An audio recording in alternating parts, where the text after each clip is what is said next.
Hello, everyone. Welcome to the program. This is Politics Today, live on China's television. I'm Sean Kimale here in Abuja.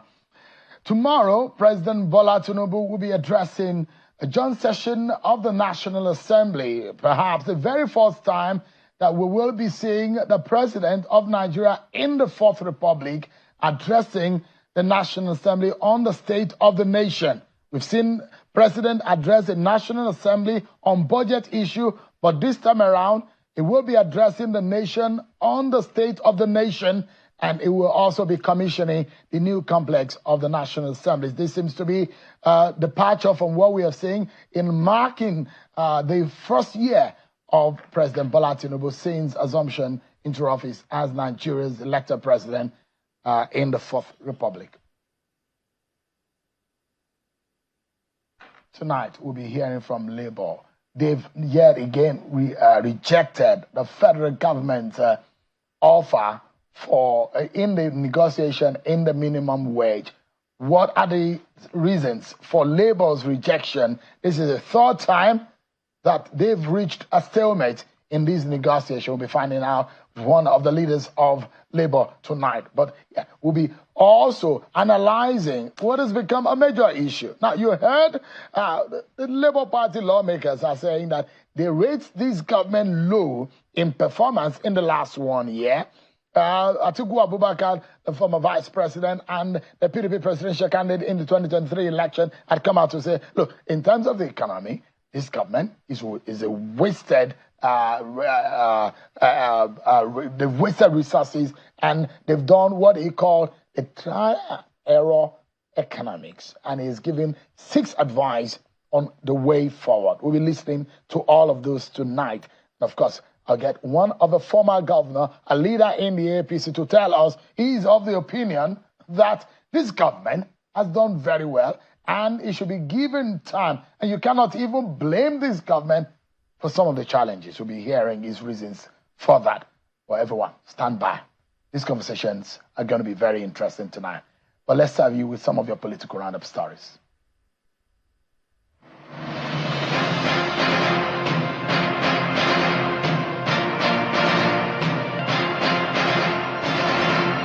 President Bola Tinubu has commissioned the Southern Parkway Christian Center to Ring Road 1 in the Federal Capital Territory.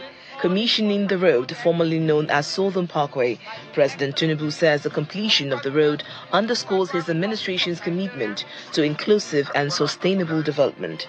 The president affirmed that his government will sustain infrastructure as the enabler of economic development and prosperity. The Senate has pardoned and recalled Senator Abdul Ahmed Ningi, who was suspended on March 12, 2024. The recall process was initiated on Tuesday after a motion moved by Deputy Minority Leader Senator Abba Moro, who expressed regret on behalf of the suspended senator. He pledged to assume full responsibility for Ningi's actions, acknowledging the gravity of the suspension. The President of the Senate, Godswill Akpabio, announced the unconditional recall of Ningi after a brief plea by some lawmakers. The Labour Party caucus in the House of Representatives has described President Bola Tinubu's 1 year in office as a reign of economic hardship and insecurity against the promise made by the President on assumption of office. This was contained in a State of the Nation statement in Abuja, signed by the caucus leader, Honorable Afam Ogene, to mark the first anniversary of the current dispensation. Meanwhile, the coalition of united political parties says the 1 year of President Bola Tinubu and the All Progressives Congress-led administration has increased the poverty level among citizens of the country. Addressing a news conference in Abuja, the spokesperson of the group, Mr. Mark Adebayo, notes that the group was expecting a better performance from the present administration in the area of the economy, security and infrastructure, but the government has not made any impact in any sector. For a government that came into power with the attractive mantra of hope renewed, there is hardly any sector of governance that anyone can point at with any glimmer of hope on the horizon. What we have had in the last 1 year is hope ruined and poverty weaponized. An FCT High Court has commenced the trial of the former Minister of Aviation, Mr. Hadi Sirika, as the prosecution counsel calls his first witness, who happens to be a retired director of procurement in the Ministry of Aviation. Mr. Sirika, his brother Ahmad Abubakar Sirika, and 2 companies, namely Engineers Nigeria Limited and Samaha Integrated Investments Limited, are standing trial over an alleged 5.8 billion naira fraud. A governorship aspirant of the All Progressives Congress and senator representing the Southern Sectoral District of Ondo State, Senator Jimo Ibrahim, has withdrawn the lawsuits challenging the outcome of the April 20 APC governorship primary in the state. Addressing journalists in Abuja, Senator Ibrahim says his action is as a result of the meeting he held with President Bola Tinubu, where the president assured him that he will work to strengthen internal democracy in the party. He also promised to work for the success of the party in the November 2024 governorship election in the state. And ahead of the November 16 governorship election in Ondo State, the Independent National Electoral Commission (INEC) has commenced a continuous voter registration exercise in 210 centers across the 18 local government areas of the state. The Commission is registering new voters and transferring of voting centers, as well as replacement of lost voter cards.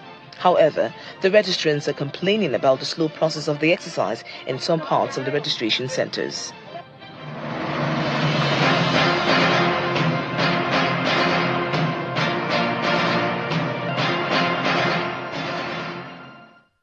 Thank you so much, everyone, for staying with us for a third time.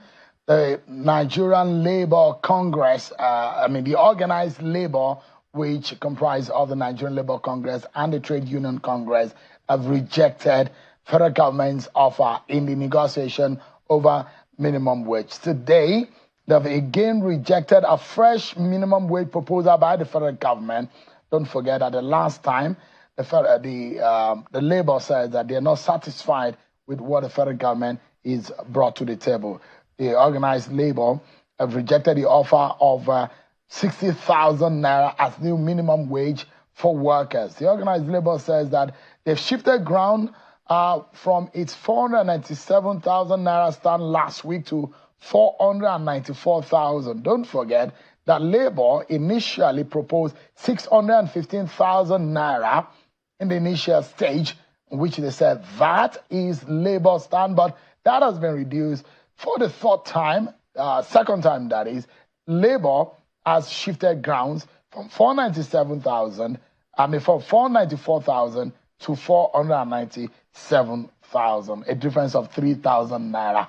What a difference indeed. But let's get an understanding on the reason why 60,000 is no for Labour. I'm being joined by the president of the Trade Union Congress, Comrade Festus Osifo. Thank you so much, Comrade, for joining us tonight. It does look like Labour is, we no go green stand, and you're not green for anybody. Stand is still maintained on the third time. This time around, what did you find out? Yeah, thank you, Sheung. Thank you for having me. Good evening, Nigerians.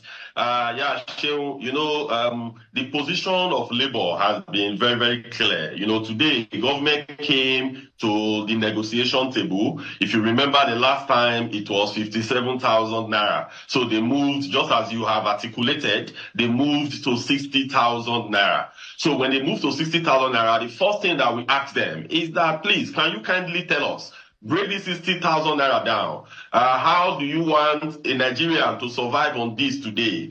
Somebody that is grade level 1, step 1. Okay, how will this person survive? Let's assume that this person is working in central area and he lives in Lube, or he lives in Maraba, or he lives in Yaya. Can you kindly give us the breakdown? What is the cost of transportation that is embedded in this 60,000 naira? What is the cost of feeding that is embedded in it? Give us that breakdown. They did not. So, but on the part of Labour, from the beginning, we have been very, very consistent on this subject, because we have given breakdown on how we think a man that is married to a woman with 4 children, how they will survive. Because for us, the president has promised from day one that he was going to give Nigeria a living wage. You can go and read his inauguration speech and all the subsequent speeches he has made to the country. So we kept drawing them there. But on their part, they did not give us that breakdown. if you look at today, 60,000 naira today is at about 1,500 naira exchange rate. It is about $40. If you look at the last two minimum wage, when we negotiated 18,000 naira minimum wage in 2011 was equivalent to about $125. Then 30,000 minimum wage as well, depending on the exchange rate you used, it was about between $95 to $100. But you cannot give us $40 because the value. So our problem is not actually the volume of money. So you will hear 60,000 naira. Oh, this is huge amount of money, Shehu. But the question is, what is the value of this money? Our currency has eroded over time, and the purchasing power of our naira has greatly reduced. So 60,000 naira today is far, cannot buy for us what 18,000 naira could buy for us in 2011 and what 30,000 naira could buy for us in 2019. So that is the essence of discussing minimum wage. Minimum wage is to restate you to where you were previously, if not better. But where we are today, it is far away from it. So I want to bring your attention to the fact that Angola just increased their minimum wage. Angola is a crude oil producing nation like Nigeria. They moved their minimum wage to about 100,000 kwanza, and that is equivalent to $120. This is just Angola. And Angola is not the best in Africa.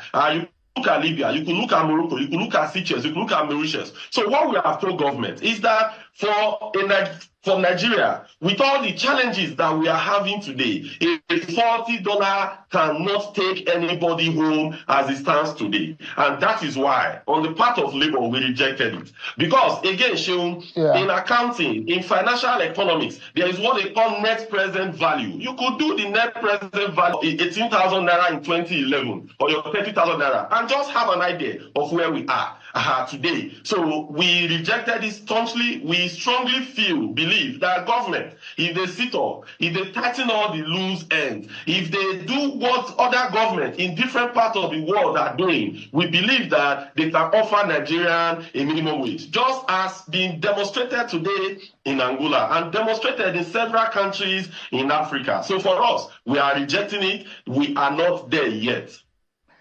In the first place, when government offered 48,000 naira, Labour was very upset, rejected it, and staged a walkout. And you came out as Labour, organized Labour, that government did not have sufficient grounds and the instrument to be able, and the data and the figures to be able to negotiate at that time. In fact, Labour has said the federal government did not look like a serious entity going into that negotiation. But let me ask you, the manner in which Labour had presented itself, I mean, is the Tinubu government the most, well, when you said they were unserious at the time, would you say this government look nonchalant to the interest and the plight of the average Nigerian or the Nigerian workers?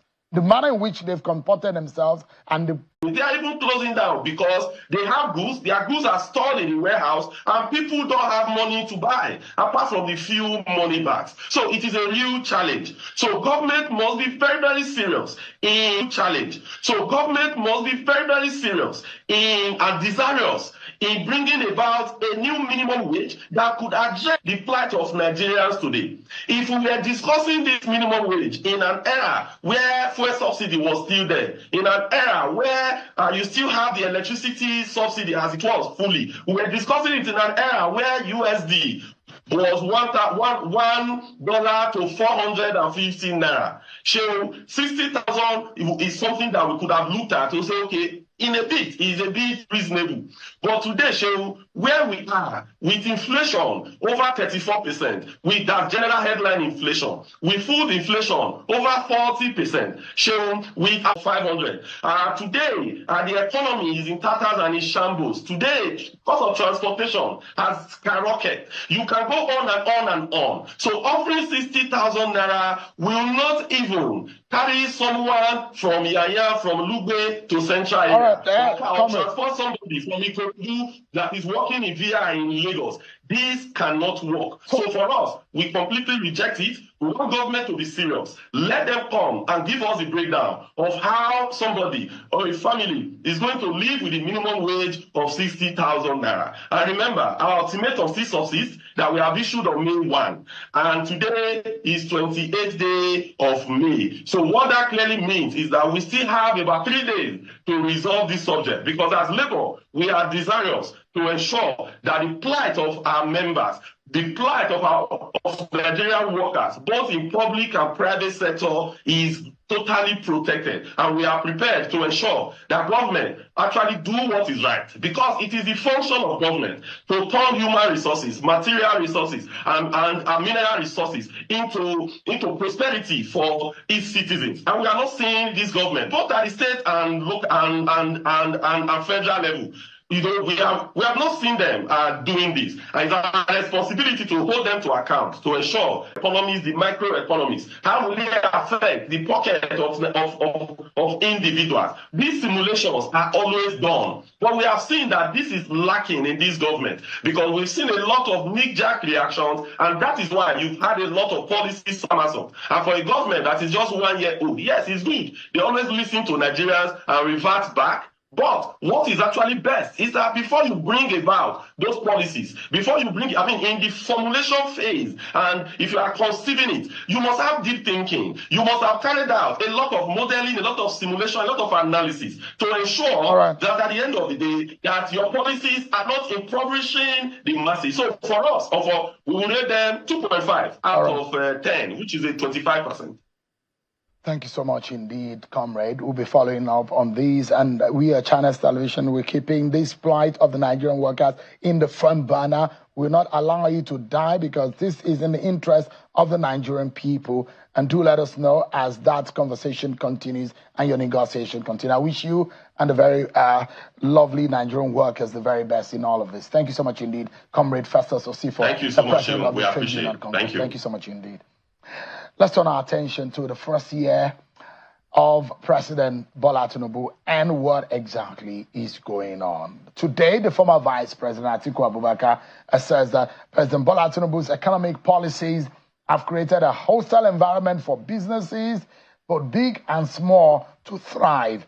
He has therefore listed about 6 areas that this government needs to look at to be able to succeed. He has described the economic policies of this government as a trial and error policy. They said Nigeria is not working, and 1 year of Tinubu's is a cocktail of trial and error economic policies. Few days ago, the convener, the chair of APC Professional Forum, and the former governor of Bauchi State, Mr. Issa Yuguda, I said, look, you cannot blame this government from some of the economic challenges that the nation is facing. And the government is doing its best to stabilize the economy and get Nigeria working. Mr. Issa Yuguda joins us live here in our studio. Thanks so much, Your Excellency, for joining us tonight. Sharon, thank you very much. When you said that we should not blame the Bola Tinubu government, and those who will wonder, who then should we blame? He was the one who asked for the job. He got the job. The buck stopped at the table. Why would you say we should exonerate him? Well, thank you very much for inviting me for this program. In the first instance, it's not a question that he struggled to get the job. There has to be a president in the country, and he happened to be the president on May 29, 2023.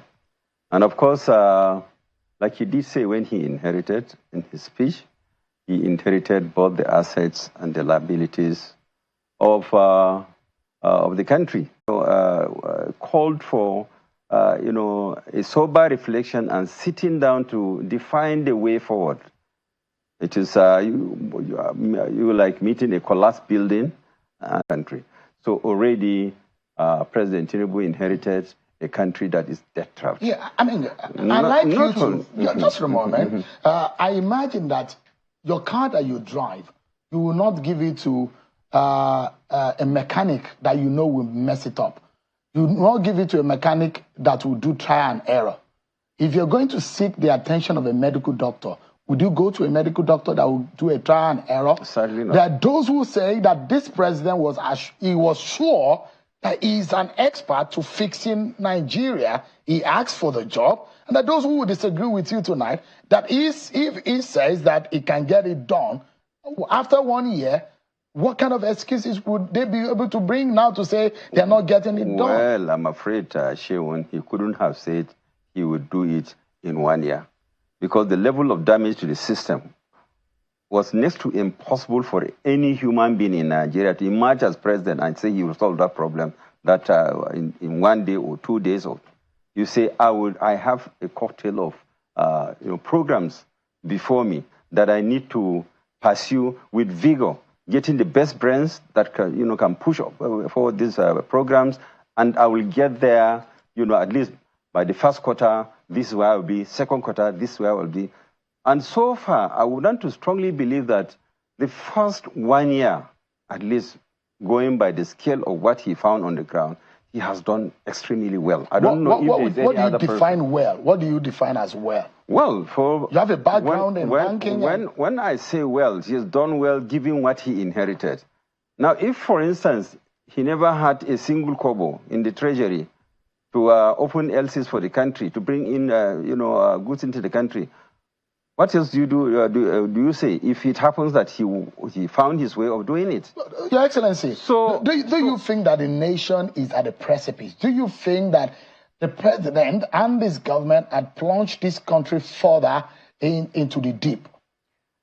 I think so. I'm trying to explain the situation, Sheun, and you are deviating from the reality. Do you know the reason why I'm asking this question, Your Excellency? Because this is a team. This is a rescue mission. Mm-hmm. It's a rescue team. But it doesn't look, the figures don't look that they are rescuing anything.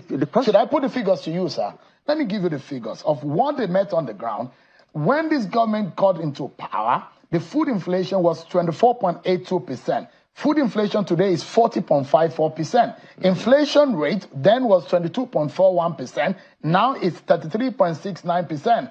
At the time they got into power, foreign reserves were $35 billion.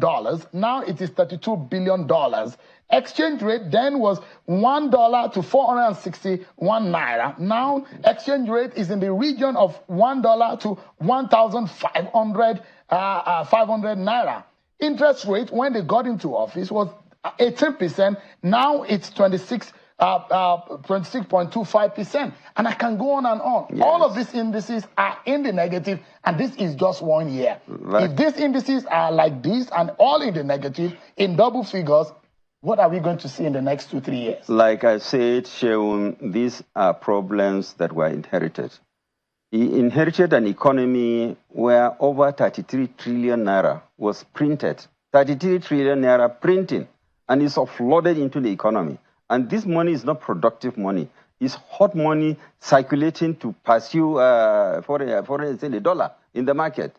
Not only that, the central bank, very weak, this is no longer a regulator, is an operator, dishing out over 10 trillion. You start naming them one after the other. And for him to have been able to, confront that with the determination and at least bringing us to where we are, we have to say kudos to him. Yes, because any other person who would have made that situation, I don't know how it's going to... Let's take a break. When you're talking about interest rates, interest rates are determined by the central bank's monetary policy, guidance. So it's guided. Where maybe the monetary policy rate is X, then maybe interests are determined are drawn from there. But the fact is that the interest rates are also a function of demand and supply of money in the money market. So if you have sufficient liquidity within the system, banks don't have to go looking for money to borrow at high cost to maintain their positions.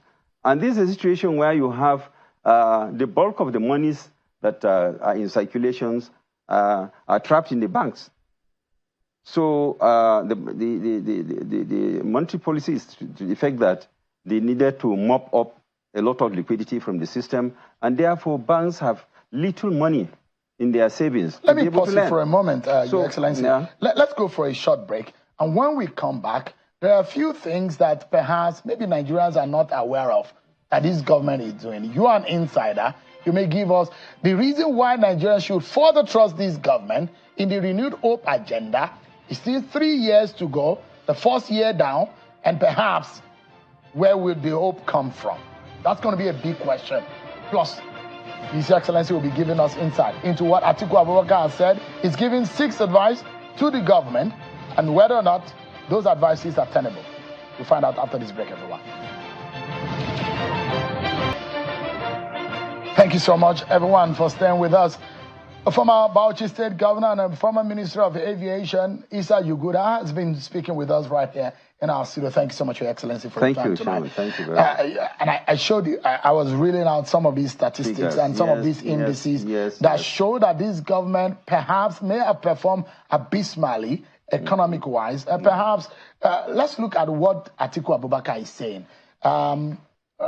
He's saying that this government is doing trial and error.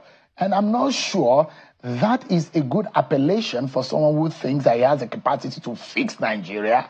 I'm not sure that the hopes and aspiration and the destiny of over 200 million Nigerians should be handed over in the hands of someone who will do trial and error. How can you convince Nigerians that the economy and the destiny of the millions of people are not in the hands of a trial and error governor?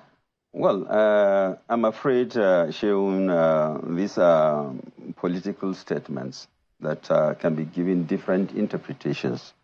Probably he's just trying to throw in jabs to the president. But the reality is that there is no how you can say that you are running an economy on trial and error. It's next to impossible. This is not professional. This is not ethical.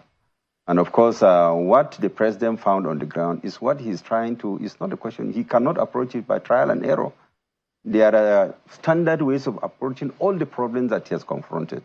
Now look at, you were talking about the exchange rate. I mean, the exchange rate with that, this thing. By the time he came in, like I said, look at the tons and tons and tons and tons of naira inside, trillions and trillions and trillions in circulation outside the banking. Are they able to retrieve and retrieve some of this money? It's not a question of retrieve. I'm just explaining to you the circumstance of the free fall of the naira. So you can see that there was too much naira, and the foreign exchange markets were completely dry. So which explains, of course, and you don't expect the central bank always to come and bring in dollars from the central bank bulls and intervene in the market. It's normally not done that way, unless if situations are so critical, would you do that? So the monies that ordinarily should come in as free funds that will be sold into the market, unfortunately, I mean, they are no longer there. And at the same time, there is pressure. Everybody wants to take all his money outside the country. All the monies have been offloaded in Beirut changes. After the separation accounts, governors rush to the Beirut changes because that is what we are told. But are the policies of this government working? There are major policy decisions. I'm giving you an flotation of the naira, unification of the currency. Yes. All of these things, are they working? Of course, it should be working. They're not. It is working because at least the system is moving. If they were not working, we would have been standstill. Because you can't expect that when you don't have the naira on the ground, I mean the dollar, to sell, and you say you will not give it, a free hand, for people to buy and sell. That is what the government tried to do. And of course, they say no any other way. They don't have it. If they had the central bank bulls are dry. That is the stark reality of, the situation in the country then. The bulls are dry. So what do you sell? They don't have the dollar to sell. Do we then, the country, expect, Tinubu to go and start digging somewhere and bring dollars to sell to the market? It is not possible. There are those who ask, but Tinubu knew this. Didn't he know? He knew this when he was asking for the job. How would he know when he has not seen the balance sheets?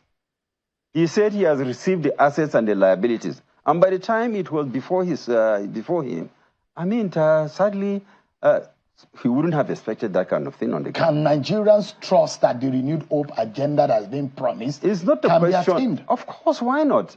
How can we trust? We see the problem is that it looks like there is conspiracies all here and there, because we are very much aware of the presence of IMF in the ministries of finance and also the central bank, and yet they were watching the Minister of Finance and the Debt Management Office of Nigeria busy allowing borrowing by the ministers. The ministers are busy borrowing when we have already passed the threshold.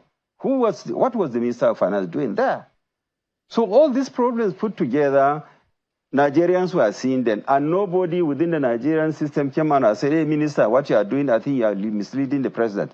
Stop what you are doing. Nobody spoke until when the Tinubu took over, and then the problem is there. And then we started saying, you cannot fix it. We saw the problem being created, and nobody is talking about it. And now that he has come to take over, the problems were there. And he happened to be the person to solve it. So you are saying we should trust President Tinubu, even though things are not looking well? They will look well, because Rome was not built in a day. That's what this is. Sometimes a child, when he's giving birth, he start crawling before he start walking and then running. So at least solo will reach there, Mr. Shaw. Okay, let's take a look at what your very good friend Atiku Abubakar, what he said. Yes, he gave 6 advices. He is my big brother and he is my leader. He said this. The first advice is pause, and in words directing this to the president, is asking the president to pause and reflect and give a framework that will be needed to clearly state the reform objectives and strategies. The second advice was that this government needs to undertake a comprehensive review of the 2024 budget within the new reform framework. The third one is that it says that this government needs to undertake a comprehensive review of the social investment program to mitigate some of the impact of these policies on the most vulnerable households. The fourth one is that Tinubu must be cautioned against any attempt to further pauperize the poor by introducing new taxes or increasing tax rates.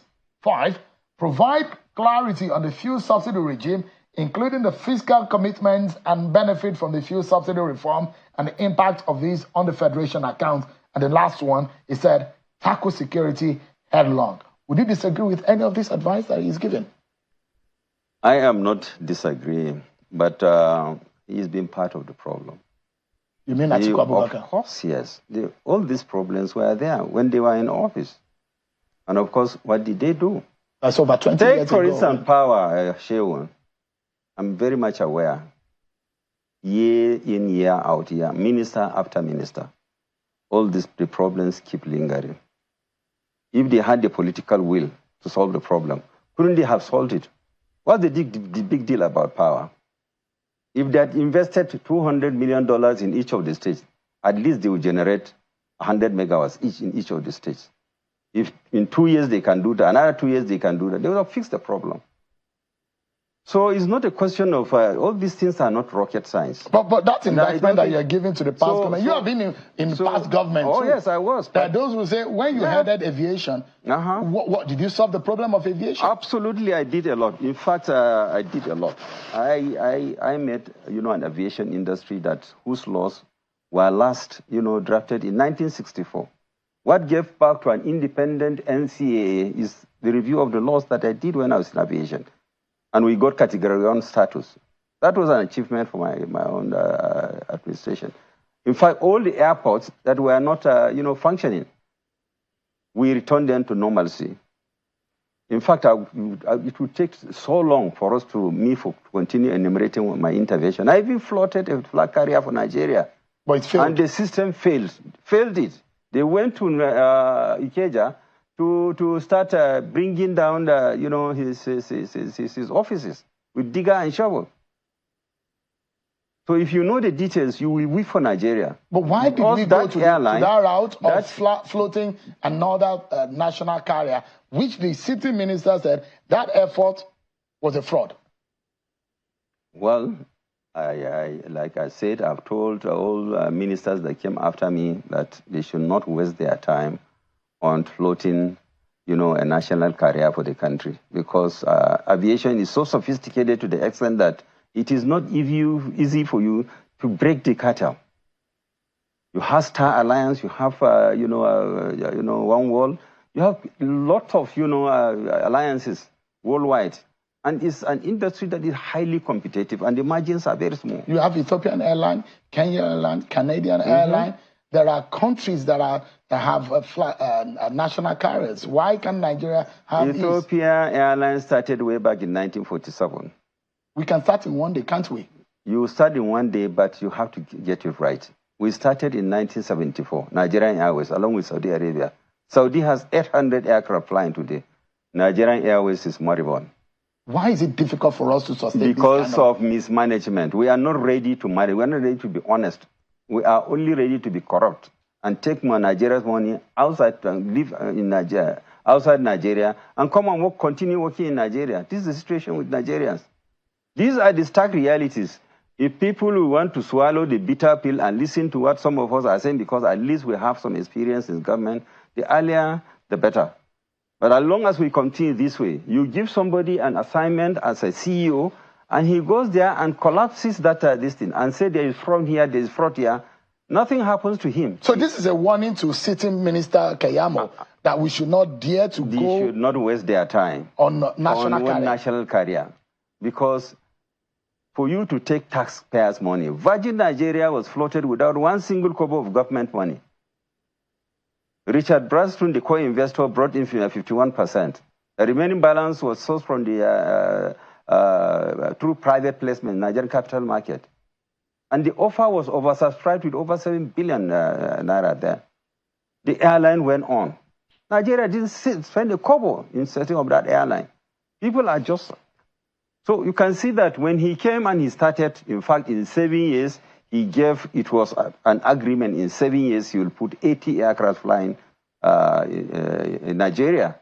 And Lagos was the hub and spoke, airport. Because all air, just like you have a Heathrow, all African passengers will be brought into Lagos and be spoke out to Ghana, Sierra Leone, Central Africa, and so on. The arrangement was just fantastic. And this same Richard Branson had Virgin America, Virgin India, Virgin Australia. All these things are perfectly working. But when it came to Nigeria... It came to Nigeria, they started sabotaging him. Jim Ibrahim took it over, part of that when... Whatever it is, it's all part of the sabotage. As if we don't know, because that airline today would have created more than 2 million jobs for Nigerians. But we don't want it to work. Nobody wants it to work. So these are sort of things that when people are advised, they don't listen. As a minister, I told you, don't bother yourself. Say, no, I'm going to do it. I said, don't take government money and say you want to float an airline. Yes, you can float a flag carrier, but the nation does not need to own an aircraft. Your Excellency, let's take another breather. Yeah, you're talking about...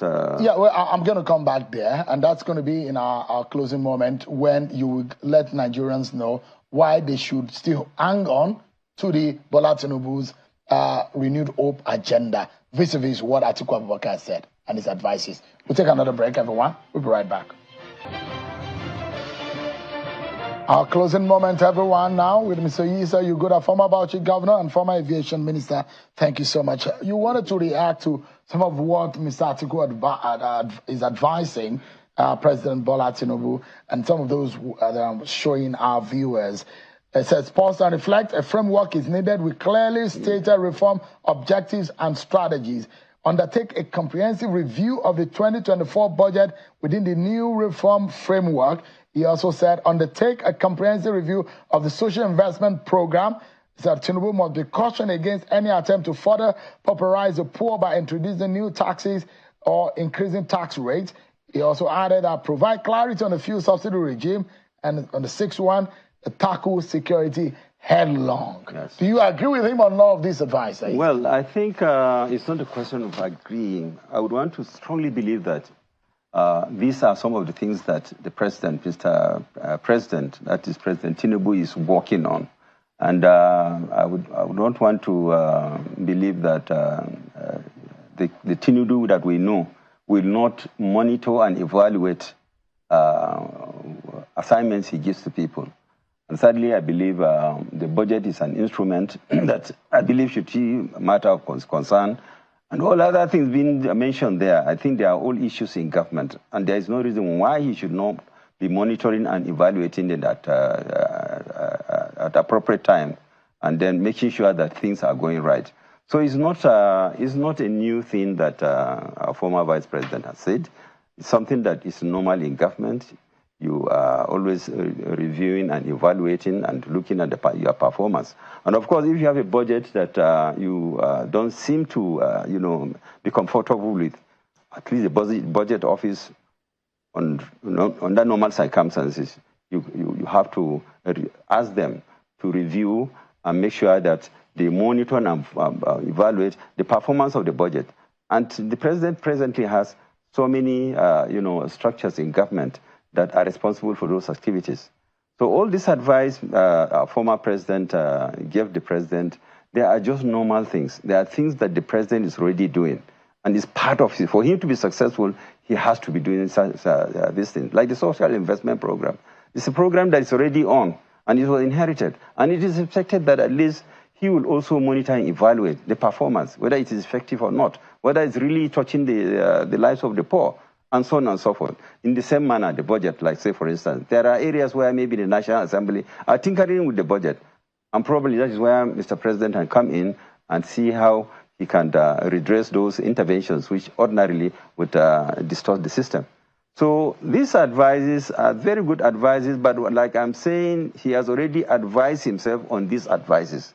That I'm aware of, because I've been talking to some of his officials.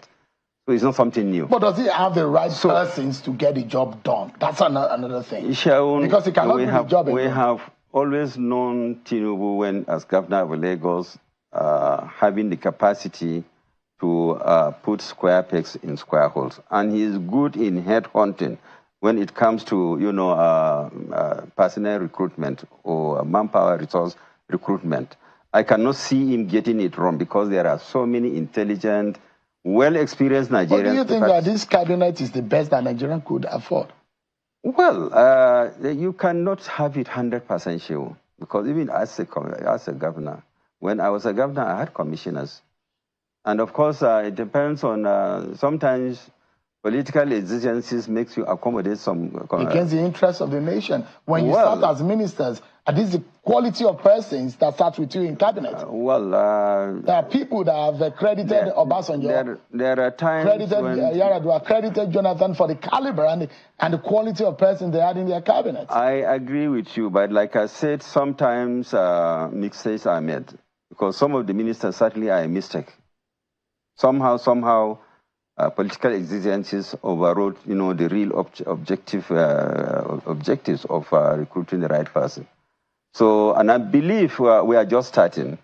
So I believe as we move, Obasanjo in his first time, he had about 66 ministers. And he's come in and go out. If you are not performing, he kicks you out.